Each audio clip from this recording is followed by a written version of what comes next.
Hello बच्चों, कैसे हो आप सभी लोग। आई होप आप सब लोग बहुत अच्छे होंगे और अपनी हेल्थ का भी बहुत अच्छे से ध्यान रख रहे होंगे। मैं हूं डॉक्टर सुरेश कुमार यादव और आज हम लोग डिस्कस करने वाले हैं फूड स्टोरेज के बारे में, है ना। अभी तक पिछले कई वीडियोस में हम लोगों ने प्लांट को बड़ा किया, पहले सीड सॉइल प्रिपेयर की, सीड सो किया, है ना, फिर फर्टिलाइजर ऐड किए, फिर इरिगेट किया, फिर हम लोगों ने वीड्स को रिमूव किया। पिछले वीडियो में हम लोगों ने हार्वेस्टिंग की थी और थ्रेशिंग की थी। अब हमारे पास जो सीड है, जो फूड ग्रेन है, वो एकदम रेडी हो गया। अब हमें क्या करना है, उसको ठीक से स्टोर करना है ताकि हम लोग पूरे साल तक उसको यूज कर पाए। देखिए, स्टोरेज के लिए दो तीन चीजें बहुत जरूरी है कि आखिर फूड ग्रेन को स्टोर कब करना होता है।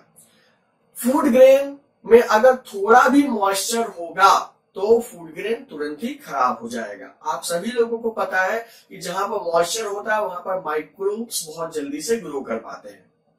सिंपल एग्जांपल हमने कई बार दिया, एक बार फिर से देते हैं। अभी देखिए, अगर आपके घर में रोटी रात को बच जाती होगी, सभी लोगों ने देखा भी होगा, रोटी बच गई, वो रखी हुई है 5-6 दिन 7 दिन तक ऐसे ही रखी रहेगी, एकदम पापड़ बन जाएगी, लेकिन वो खराब नहीं होगी, है ना, देखा होगा। लेकिन अगर उसी रोटी पर आप बार बार पानी स्प्रे करके रखिए तो 2-3 दिन में उसमें क्या हो जाएगा, फंगस ग्रो हो जाएगा। कहने का मतलब हो गया कि जो वाटर है वो माइक्रोब्स की ग्रोथ को बहुत ज्यादा सपोर्ट करता है। दैट मीन्स कि जब भी हमें फूड ग्रेन को स्टोर करना है, हमें ये ध्यान रखना होगा कि वो एकदम ड्राइड फॉर्म में हो। और गर्मी इतनी होती है अप्रैल में, मई में, कि फूड ग्रेन्स ऐसे ही एक्सट्रीमली ड्राइड फॉर्म में होते हैं। जब आप हार्वेस्टिंग करते हैं उससे पहले ही वो एक्सट्रीमली ड्राई हो चुके होते हैं, लेकिन इसके बाद भी फूड ग्रेन्स को अच्छे से ड्राई किया जाता है, फिर इनको स्टोर किया जाता है। ठीक है, अब सवाल आता है कि स्टोर कहाँ करते हैं, कैसे करते हैं। ये एक इंपॉर्टेंट चीज है। देखिए, यूजुअली होता क्या है कि जो गवर्नमेंट के स्टोरेज होते हैं, गवर्नमेंट जैसे फूड कॉर्पोरेशन ऑफ इंडिया, वो फूड ग्रेन्स को स्टोर करती है। तो उसके अलग अलग सब ब्रांचेस होते हैं, डिस्ट्रिक्ट लेवल पर, स्टेट लेवल पर। वहां पर जितना भी फूड ग्रेन होता है वो स्टोर किया जाता है ना। तो दो तरीके होते हैं, एक होता है सिलोज। स्टोर करने के लिए दो मैकेनिज्म है, एक होता है सिलोज और दूसरा होता है ग्रैनरीज, GRAN,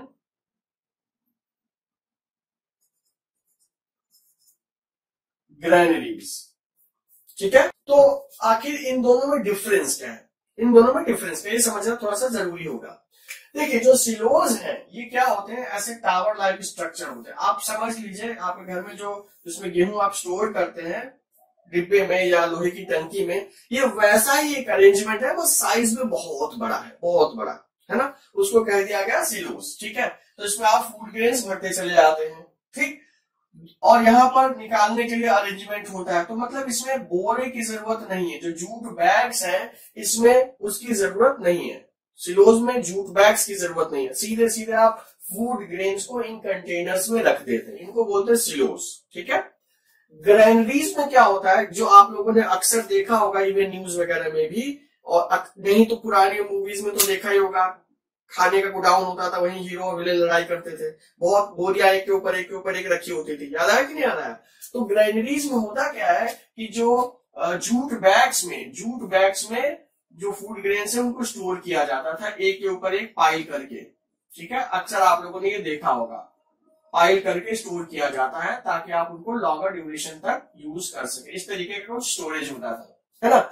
अब दोनों में डिफरेंस क्या है, तो देखिए होता क्या है कि अगर हम ग्रैनरीज की बात करते हैं तो ग्रैनरीज में एयर का वेंटिलेशन होता है। ठीक है, एयर का आना जाना लगा रहता है, बीच में गैस भी होते हैं, तो वहां पर जो इंसेक्ट्स हैं, जो पेस्ट हैं, वो सरवाइव कर सकते हैं, वो कहीं से भी आ सकते हैं, है ना।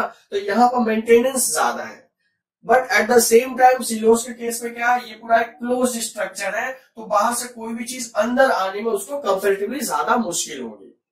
दूसरी बात क्या है कि यहाँ पर जो सिलोज है, फूड ग्रेन्स भरने से पहले इनका स्पेशल केमिकल ट्रीटमेंट होता है ताकि ये माइक्रोबियल ग्रोथ को और फंगल ग्रोथ को चेक कर सके।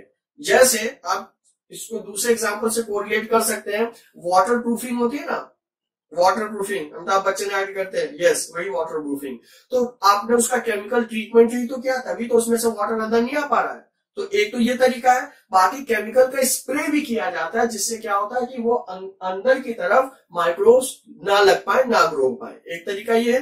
दूसरा तरीका होता है ड्राई नीम लीव्स, जो ड्राइड नीम लीव्स हैं वो यूज की जाती हैं। कैसे? जैसे मान लीजिए आपने बहुत सारा फूड ग्रेन यहाँ पर इकट्ठा कर दिया, इसके ऊपर फिर क्या किया आपने, एक पतली सी लेयर ऑफ नीम की लीव्स, ड्राइड नीम लीव्स उसमें आपने डाल दी, फिर से फूड ग्रेन इकट्ठा कर दिया, फिर से नीम की लीफ डाल दी, फिर से फूड ग्रेन इकट्ठा कर दिया।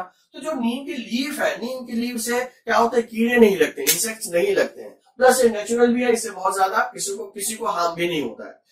ऑल्दो इसमें इंसेक्टिसाइड्स रखे जाते हैं, पेस्टिसाइड रखे जाते हैं, लेकिन वो केमिकल्स हैं, तो जब यूसेज करते हैं तो आपको हमेशा ध्यान रखना पड़ता है। लेकिन नीम से कोई भी इस तरीके का बेनिफिट, इस तरीके का हार्म नहीं होता है। ठीक है, तो जब स्टोरेज कर रहे हैं ड्यूरिंग दैट टाइम आप क्या कर सकते हैं, बीच बीच में नीम लीफ की लेयर्स बना सकते हैं, ड्राइड नीम लीफ की लेयर्स बना सकते हैं, जिससे क्या होगा, जो फूड ग्रेन्स है वो ज्यादा टाइम के लिए स्टोर किए जा सकते हैं, है ना। अब देखिए दूसरा सवाल आया कि भाई आखिर इन फूड ग्रेन्स को हमें स्टोर करने की जरूरत क्या पड़ी। ये समझने वाली बात है।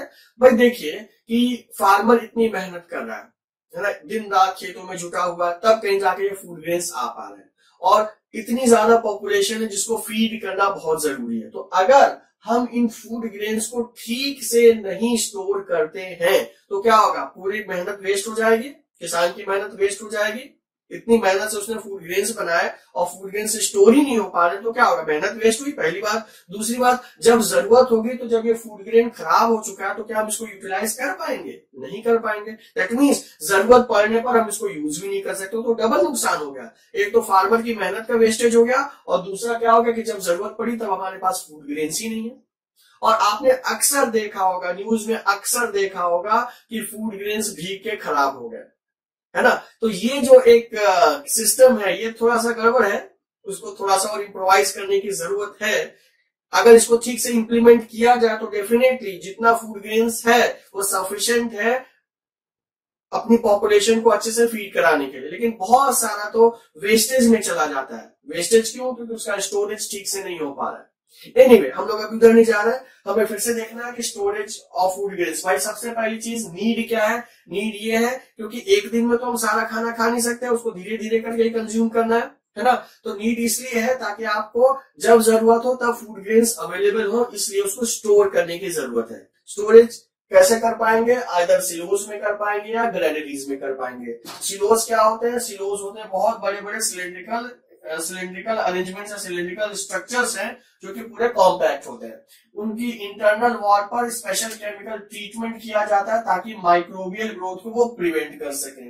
इसमें खास बात क्या है कि इसमें जूट बैग्स की रिक्वायरमेंट नहीं है, आप एज सच ग्रेन्स को इसमें भर सकते हैं। ये बिल्कुल सेम चीज है, सिमिलर मैकेनिज्म, जैसे आप घर में लोहे की टंकी में गेहूं रखते हैं वैसे ही इसको भी आप समझ सकते हैं, बस साइज में बहुत बड़ा है। ठीक है। ग्रेनरीज में क्या होगा, ग्रेनरीज में जूट के बोरे में जो है ग्रेन्स को, व्हीट ग्रेन्स को आप स्टोर करते हैं।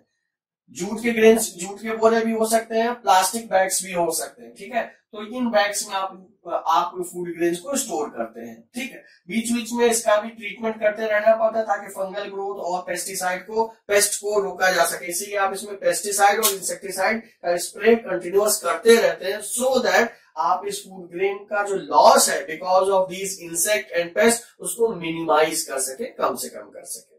ठीक है, तो बच्चों हम लोगों ने देखा, इस पूरे चैप्टर में हम लोगों ने देखा कि फूड कैसे प्रिपेयर कर रहे हैं। एक छोटे से ग्रेन से, एक सीड से हम लोगों ने शुरुआत की थी, सॉइल प्रिपेयर किया था, सीड सो किया था, है ना, उसको वाटर दिया था, फर्टिलाइजर एंड मैन्योर दिए थे, फिर वीड्स रिमूव किए थे। जब प्लांट प्रिपेयर हो गया, तैयार हो गया, हम लोगों ने इसको क्या किया, हार्वेस्ट कर लिया। हार्वेस्ट करने के बाद इसको थ्रेशिंग कर लिया, जब फूड ग्रेन्स मिल गया फिर हमने इसको स्टोर कर दिया। तो ये पूरा का पूरा जो प्रोसेस है that is basically crop production and management. ये मैनेजमेंट का ही ज्यादा पार्ट है ना। प्रोड्यूस करके हार्वेस्टिंग तक हो गया, उसके बाद ये मैनेजमेंट में ही आ रहा है ताकि आप इसको अच्छे से कैसे ठीक से रख पाए और जब जरूरत हो तब आप यूटिलाइज कर पाए। ठीक है बच्चों, तो आई होप आपको ये चैप्टर अच्छे से समझ में आया होगा। अगर कोई भी डाउट है तो आप कमेंट सेक्शन में लिख सकते हैं, उसको टेकअप किया जाएगा। ठीक है, तो मिलते हैं नेक्स्ट वीडियोस में अगले चैप्टर के लिए। Till then stay fit, stay healthy.